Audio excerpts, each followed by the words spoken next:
Hey, coming up next, Jaspreet Singh is an amazing individual. This guy has built a YouTube following, 1.4 million followers. And what I love about his brand, Minority Mindset, is people who are financially literate are in the minority. When he talks about minority mindset, he goes, you want to be in the minority of people who think about your money carefully. And that is how Jaspreet and his team have built this fantastic brand. And they did it in my favorite city, Detroit, Michigan. I think people think of Jaspreet as a guy who's never messed stuff up. He's going to talk about financial horror stories, tell us some very scary tales.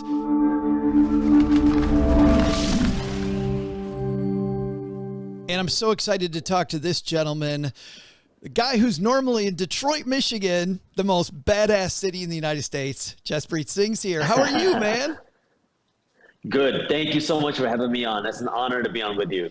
Dude, what a great city we live in, and being there. Let's just talk about Detroit for just a second. You are seeing the rebirth of this city. It's got to be fun being there down. I think your studio's downtown or close to downtown. Yeah, we're not far from downtown. We're thinking about moving into the city. We've been kind of debating, but we're not far from the downtown Detroit. Yeah. And how about the rebirth? That's got to be super fun. It's super exciting to see it all happen right in front of us. Yeah, people that don't know Detroit, you got to go visit Jaspreet and take Come a down look. to Detroit. It's amazing. It is so good. All right, I could talk Detroit all day. Let's talk about you first. My understanding, doing a little bit of homework on you, Jaspreet, is that you were in school to become a doctor. Is that right? Yes. Growing up, I was told to become a doctor. My parents are immigrants from a state in India called Punjab. Sure. And they had that very traditional mindset of my kid needs to become a doctor. And if they don't become a doctor, they're a failure. So for me, it was become a doctor, become a doctor, become a doctor. And then when I went to college, that's when I realized that I didn't want to be a doctor. And long story short, my parents said, if you want to keep any pride in the family, you got to at least become an attorney. So I decided to go to law school.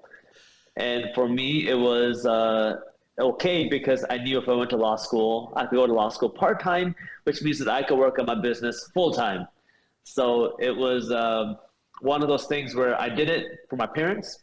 I got the degree. I gave my parents the degree, and I never worked a day as an attorney. So kind of a funny circle. How long did it take you being a YouTube star before your parents said that you might be okay? Like, and just to give people some context, when I was a financial planner, I was pretty good at it, Jaspreet. And my parents, one time we brought them downtown Detroit. They're from West Michigan. Brought them downtown. We took them out for dinner, this nice, 5-star restaurant. We took them to a play at the Masonic Temple. We had this great experience. But I remember halfway through dinner, my dad goes, so this financial planning thing, you think you're going to stick with it? Like, you think this is like, Dad, I'm doing okay. But did your parents, when you're doing YouTube, I can't imagine their reaction. So my dad didn't know I was doing YouTube. He saw my first video when I had 380,000 subscribers.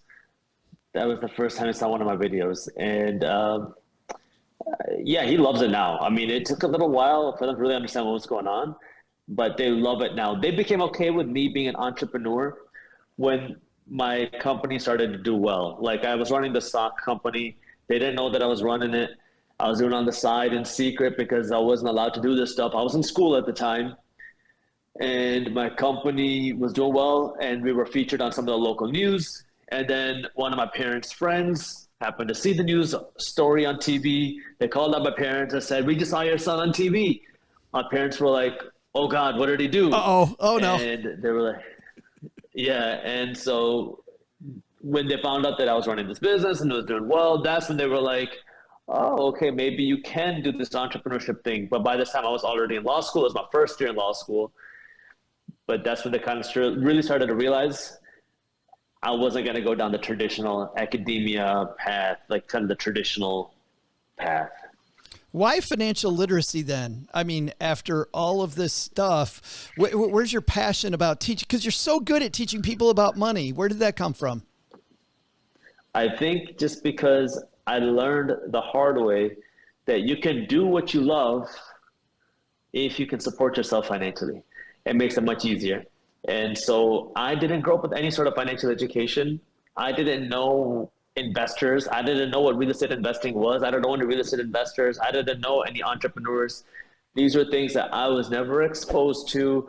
I was always told to stay away from. But in reality, if you understand how to do these things the right way, it can make you very wealthy financially. And if you have that financial success, then you can do so many other things in your life. But you have to understand money first. And most of us are never taught this. Did you start off then the YouTube channel as just a side thing, I would imagine?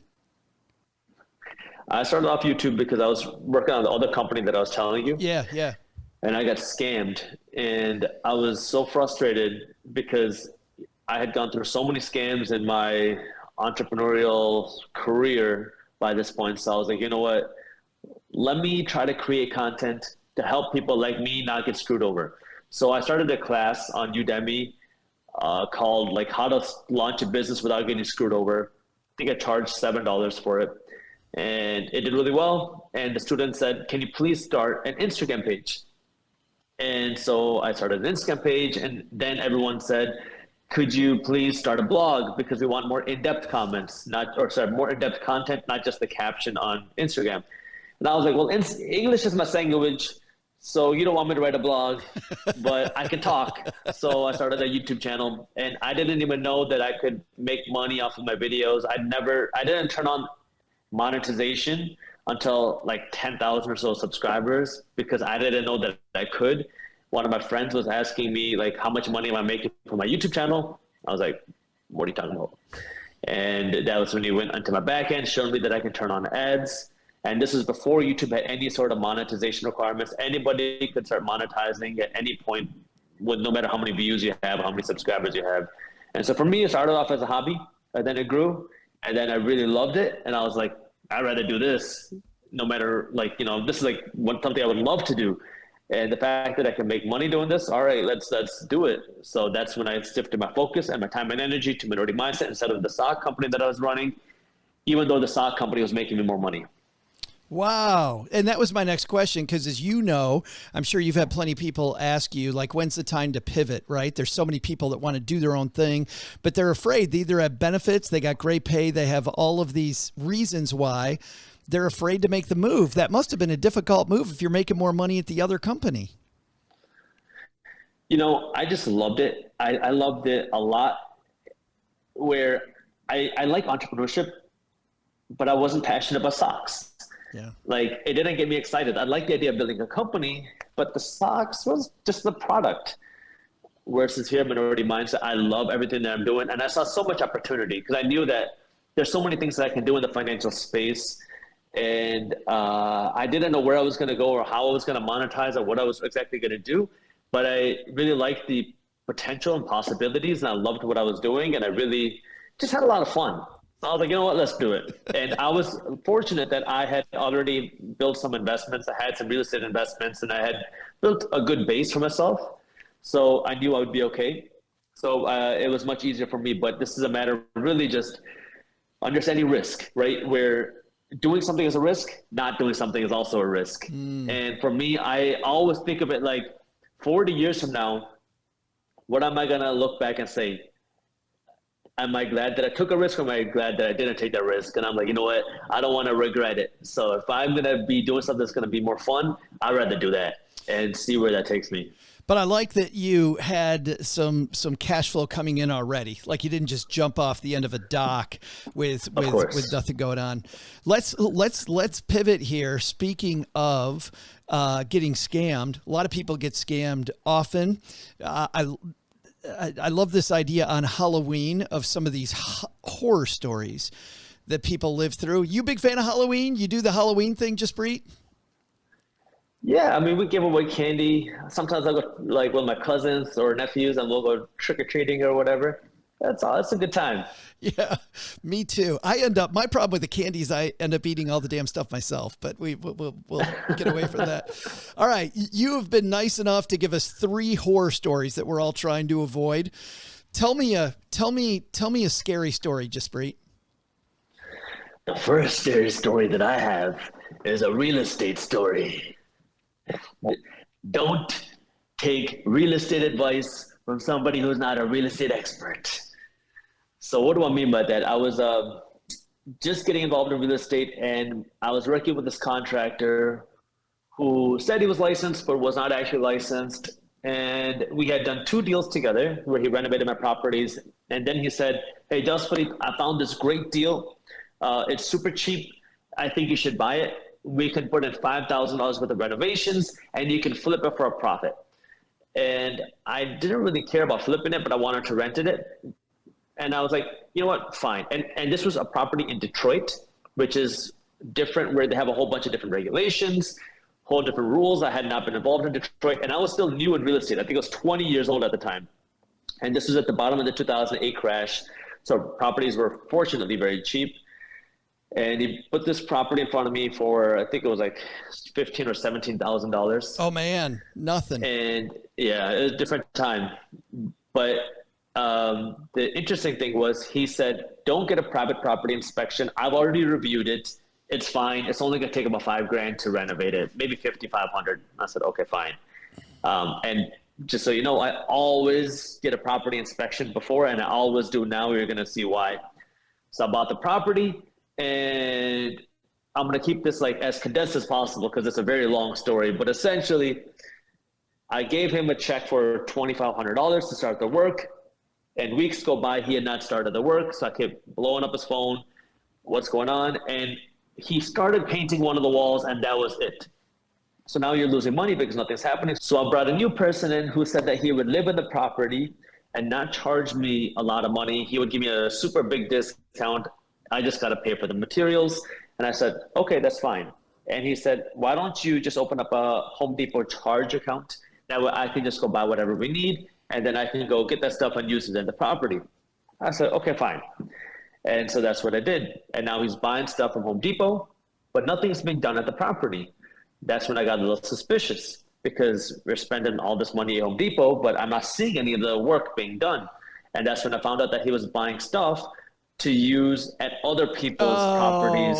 And so now he's using my money to kind of double dip. And so now I was like, okay, you need to leave. And he was not leaving. So now we had to evict him. But the problem was we didn't have a lease because he was just working there. And so now trying to evict him was a big headache. And he had a dog that he was not taking care of. And it took us months to get him out. And before he left, he destroyed the property. His dog was not taking care of. His dog literally had crap, like real crap, everywhere around the property. And now the property's in worse shape than before. It is horrible, it's disgusting. And now we have to clean it all up. And now I bring in a new licensed and insured contractor. I spend even more money, like at least 2 or 3 times what I expected now to get the property turned around. And then the water's not flowing.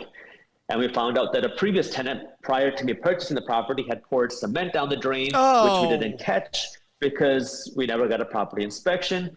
And now we have to bust out the cement in the basement, lay a new main pipe, re-pour the cement, huge expense. And then I decided to do the right thing, which everyone said don't do, but I wanted to get a license by the city because this was back after the 2008 crash when nobody was doing that, but I wanted to follow the rules.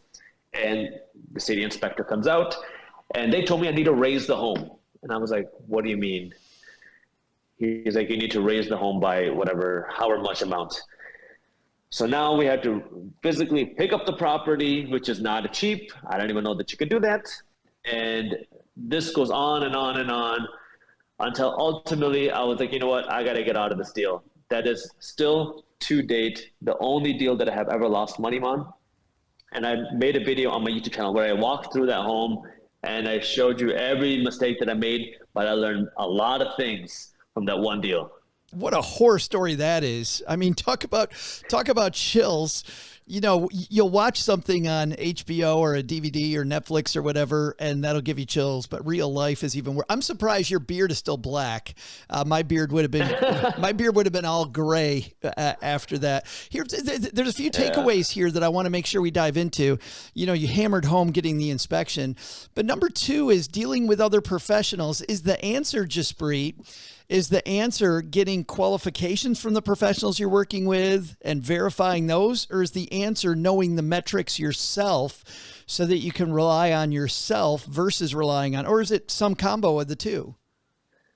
It's a combination of the two, where you got to know you learn through experience, but you need to know what you need to get done and you need to know who you're working with. And this is a matter of just honestly experience, where you learn how to work with contractors, you learn what's a good contractor, and you learn how to manage contractors. And so it's a process, and it takes time to learn how to do that. One more question is do you mostly buy houses in the Detroit market because that's where you're at and that's what you know, or do you buy houses all over the United States or the world? I buy them mainly right now. Mainly Southeast Michigan because I understand it. Yeah. And I know the areas very well, but I am looking at expanding into other states. Yeah. Is that going to present you new challenges, I would think? I'm sure it will. But that's, it's a real life tuition. It's how you learn. Right. And I'm excited for it. Sounds like a guy that runs a YouTube channel teaching people how to do this stuff. It's an experiment. Well, yeah. Everything that I talk about are things that I learned. Well, let's do another. I know you've got another horror story for us. I don't know that it can be more bone chilling than the first one, but let's give it a shot. Well, the second one has to do with an earlier business that I started. When I got to college, I started an event planning company because when I was in high school, I was hosting teen parties. So I got to know a lot of the local DJs, and I didn't really like it, but I kind of knew the space. And so now I get into college. I was 17 years old. I didn't know what to expect in college. I didn't know people drank and partied in college. My parents didn't go to school here. So I go to college, and I see everybody around me partying, blowing money, drinking. And I was like, how do you even have this money? Now, I don't drink. I don't smoke. I'm not into partying. So I decided to host the parties instead because I needed something to do on Friday nights. And I found a club that was going to allow me to host a party there, and they didn't want any money from me up front and said they would take a percentage of the cover charge. They would take 50% of the cover charge, which was very good for me because I didn't have a ton of money to give them. I was 17 at the time. And so I was planning the initial launch of my company, a big party. I spent months getting everything organized, doing the marketing, just planning everything to happen. And the night of the event, so the event was on a Friday night, starts at 10 p.m. But Thursday night, Friday morning at like 1 a.m., the police had raided the club. Oh, no. Because apparently they were serving to underage drinkers, and they shut the club down. And I didn't know until the morning of. I got a call from one of my DJs saying that he heard that the club got shut down. And so now I'm blowing up the club owner and the manager's numbers. No one's picking up, trying to figure out what's going on. And at around 11 a.m. or 10 a.m., they pick up and they tell me that, yeah, we got shut down. No party here. Now I'm trying to start this business. I've already invested my money, my time, my energy, like everything to get this party launched. Everybody knows about it, but I have no place to host it. So now I'm scrambling. And this is Ann Arbor, University of Michigan, a nice campus. And I'm looking for places to host a party tonight. And places are asking for $10,000, $20,000, $30,000. And I don't have that type of money. So, I was scrambling, calling every single person possible. And I found this one Italian restaurant on Main Street, beautiful place, that agreed to allow me to host this party. I said, it's a small little college event that I want to host, whatever. And they didn't know what I was doing because I just needed a place to do it. And I asked them, like, do you guys have any security? They were like, what do you mean security? We have waiters. And I was like, yeah, that's fine. So I don't have bouncers. I don't have anybody to help me collect cover. Like, so literally it's an Italian restaurant that we moved the tables for, and we had the DJ booth set up. And this was a absolute mess because now they had no idea of how many people to expect. The place is packed with people, like you're shoulder to shoulder with people. They don't have enough people working. The bar, we have no security, no bouncers, and things were just getting destroyed because it was such a nice Italian restaurant. And then fights started to break out. So then we had to call the cops, and it was shut down eventually. But the people that were there absolutely loved it. I lost money, but I made my money back in my future parties after that. But it was very stressful. One of the most stressful events that I have ever hosted, if not the most stressful. But the best piece of that story from where I sit, Jaspreet, is that you're in college and you're taking a chance, right? I mean, you're building this entrepreneurial muscle because you already know people are going to mess things up. I mean, there's no way around you messing things up. So getting these mess ups, no matter how expensive, quote, they were at the time, and getting it out of the way, I think it's a pretty important life lesson. Yeah, and it taught me a lot on how to make things work with little resources because I don't have a lot of money to start. I started this with literally, I don't know, probably a couple $100 because I didn't have money to pay the DJs. So the DJs were also on commission. So the club would take 50% of the revenue. The DJ would take 50% of whatever I took. So I was left with 25% of the revenue. I spent maybe $100 printing flyers, and that was the extent of my cost. But it was a lot of work that I had to do because now everything was on me to make it work. And I learned how to talk to people. And I learned how to figure things out quickly, right? When you're thrown in the fire, you got to figure out. And that's one of those things where, you can't learn that in a textbook. I love that. Marketing, operations, human resources, breaking up fights, like all the I was a physical bouncer, and especially in that industry, it gets tough. Like there was events where every time we kept a knife on us because you never knew what would happen. There was an event where someone tried to pull a gun on us, like the organizers. One time I went and I was 17, 18, 19 years old. I went to go talk to a club manager, and I was like, where is this guy?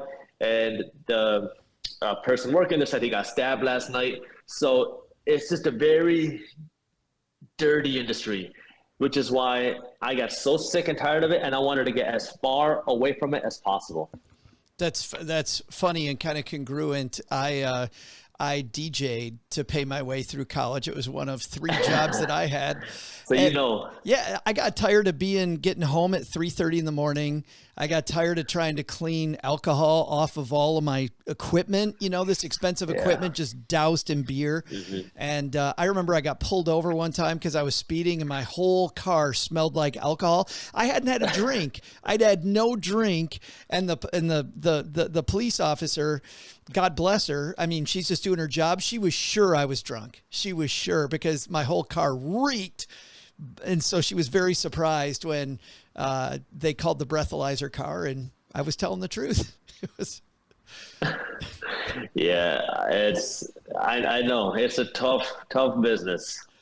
But it pays well, especially when you're young. Yes. And to your point, a ton of life lessons, and being an entrepreneur while you're in college has given me so many lessons, learning to deal with people, especially, and having crap jobs. I think there's something to be said for having some bad jobs at an early time. I don't know if you've time for one more quick one. Yes. The third one is more money doesn't always fix problems. No, shut the front door. So, this is now a more recent one. We were trying to build our blog, and my focus was on Market Briefs, which is the company that I built, my financial newsletter company. We have an app that I'm running and a tax firm that I'm building, and so I have a lot of places, but I wanted to build our Minority Mindset blog. And so I didn't have the time to really manage the blog and come up with a strategy. Instead, I hired one of the top blog experts in the world, a very successful agency that helps build and manage blogs. And we paid them, I don't remember how much, probably 6 figures, like over $100,000 for 12 months to help manage the blog. and all that money went down the drain. No. They did not do anything good. Our blog actually decreased in traffic after 12 months after paying the six figures. And that doesn't include any of the article costs. We probably had another $250,000 in actual production costs of all of our content. So it was just, I mean, a very expensive lesson where you can't just throw money at problems and expect it to fix it. You have to really, I mean, if you want to do it successfully, you have to be back to your bootstraps, back to figuring out, get back to the, how did you get here in the first place, and replicate the lean strategies that we can actually grow and build what you want to do. And unfortunately, yeah, you got to put in the work if you want to see the results. Left to do that over, you would then do it the same way you did your YouTube channel, where you're learning as you're going. Yes, and so that's what we're doing now. We completely trimmed out the fat. We have reduced our costs like 80%. We have fired that agency, and now our blog has been growing significantly. We're significantly bigger now than where we were when we were paying them, and we are seeing a lot of growth. And I love your biggest takeaway, and I heard it loud and clear. And everybody's looking for a shortcut. You see people come to your channel, they're looking for a shortcut.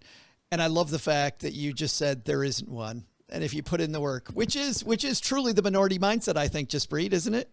Yeah, it really is. I mean, definitely not the smartest person. I'm not the most talented person, but I think my skill set is I can work hard and I'm willing to learn. And the harder you work, the luckier you get. But you have to be willing to learn. Keep learning to see how you can work smarter.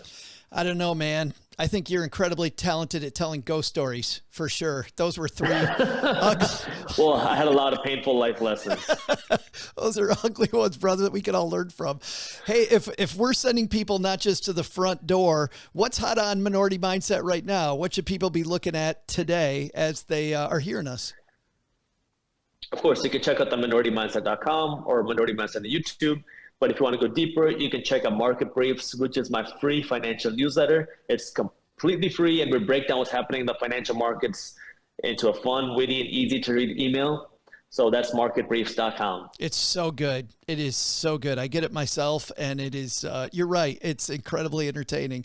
Jaspreet, happy Halloween, my friend, and thanks for hanging out with a former Detroiter. I appreciate it. I appreciate it. Thank you for your time.